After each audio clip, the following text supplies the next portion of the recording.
Hello everyone, Gigi, the OG Gigi in fact, and I have a question. What is more valuable, life or property? Now, if you saw my last video on the political spectrum being the same as the morality spectrum, you know exactly how a leftist would answer that question versus a liberal, centrist, conservative would answer that question. So let's start with the left. Leftists, we obviously recognize that life is more valuable than property. The value of property is entirely imaginary. But a person's life is priceless. We have to protect life, not just human life, but all lives. And to ensure the quality of life is the best it can be for the vast majority of people, if not all people. Life is precious, it's valuable, it's irreplaceable. And that's why the destruction of life is the ultimate act of evil. Now, a liberal or conservative would say that property, of course, is more valuable. Because everything that I own and my resources and my money and my assets are everything. Who cares about lives at all? They're just a means to an end. We use people's lives to enslave the whole world so that we can, make all the money and resources and hoard it for ourselves. So of course, property is destruction of property is the ultimate crime. That's why we create all these laws that punish this property damage more so than murder, homicide, and current genocides and wars that are happening right now. Because to a conservative, which again includes liberals, property is more valuable. So you can see how the political spectrum and the morality spectrum being the same thing. Leftists value life over property, which makes them good, moral, and just.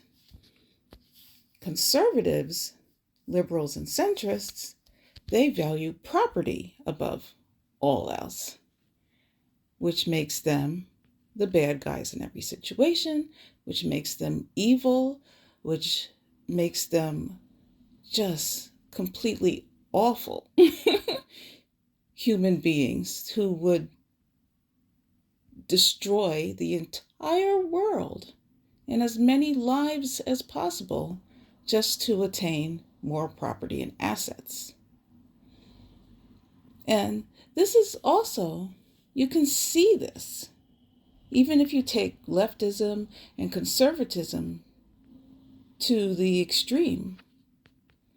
Let's take the facts of the matter about who is responsible for violent crimes. Violent crimes in the United States, according to the FBI, hell, even according to the Anti-Semitic Nazi Association, in other words, the ADL, and of course the Brenner Center and many other research sites, they have found that over 70% of all the violent crimes, murders, homicides, abuse, rape, pedophilia, all of it are right-wing. They say 70% because the other 20% of the violent crimes are Muslim-based. But wait a minute. What is Muslim ideology? Oh, yeah, it's also right-wing. So you can add that 20% of Muslim-based terrorist attacks as part of right-wing violence. So that means for a grand total of over 90% of all the violence in the United States is based on right-wing ideology. Who started a war with Iran? Right-wing ideology.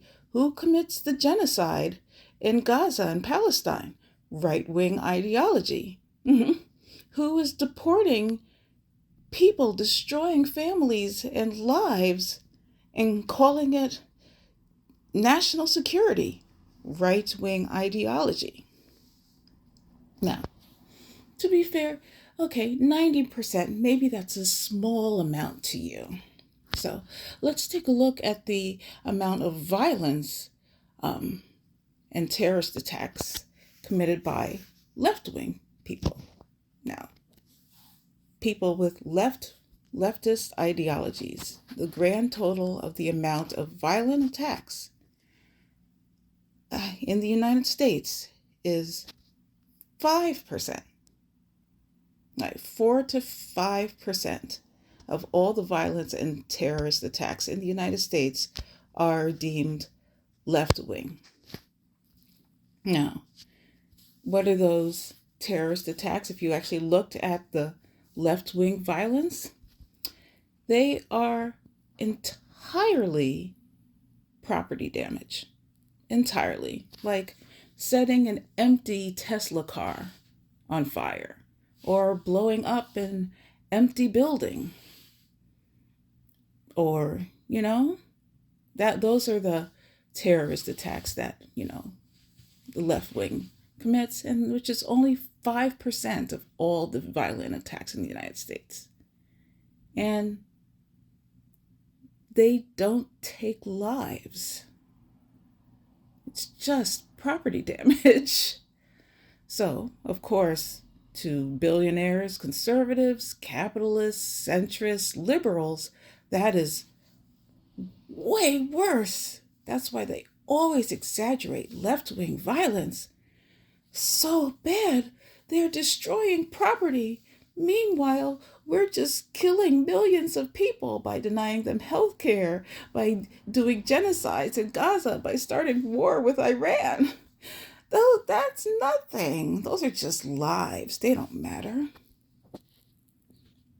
And this also explains why conservative ideology not only is the bulk of all violent crime, not just in the United States, but the world, but how they treat their own families and children. Have you ever noticed that they consider lives as property?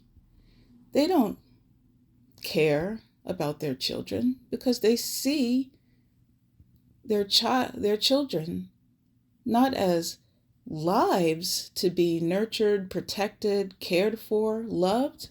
No, they see it as property.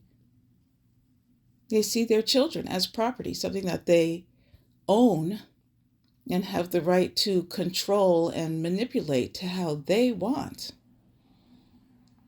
Slavery, they see people's lives, families, moms, dads, doctors, workers, construction people, neighbors, families, those lives as property. They enslaved every single one of us. And they still do. Wage theft is just the most modern form of slavery right now. And again, because they see those lives as property. And that's why they, quote, want to protect their property, their investment, their asset. Because they don't see that as a life. They don't see us as lives. to be loved, nurtured, protected, cared for, valued. They see us as property.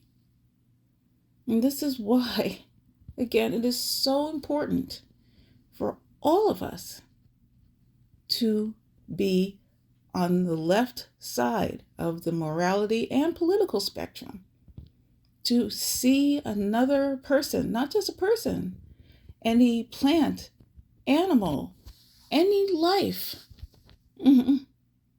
as something more valuable than any object, any phone, any TV, any building, any house we can own. It's our lives that are the most valuable. It is our friends, our loved ones, our communities, our neighbors, and strangers, people we haven't even met, that we have more in common with than any billionaire or anybody else in the Epstein files. Because we are not property. We are not 3/5 of a person. We are not something to be owned. Parents don't have rights. Children do. Children are lives. Lives to be nurtured, loved, and protected, not owned and controlled. Children are not assets. They're lives. People aren't slaves. They want us to be slaves, to make us their property, to own, to have as assets, to make their billions, to fight their wars. But no, we are lives. We have feelings, we have dreams, we have goals, we have passions, we have hobbies. We all bleed the same. We're all human. We all laugh and cry and mourn and express joy. And again, this is not just human only. All lives, even the planet we are living on, we need to value the life in the whole ecosystem, the whole planet, and learn how to share it together. It's not hard to understand this. But then again, I'm not conservative, so I don't see people as property.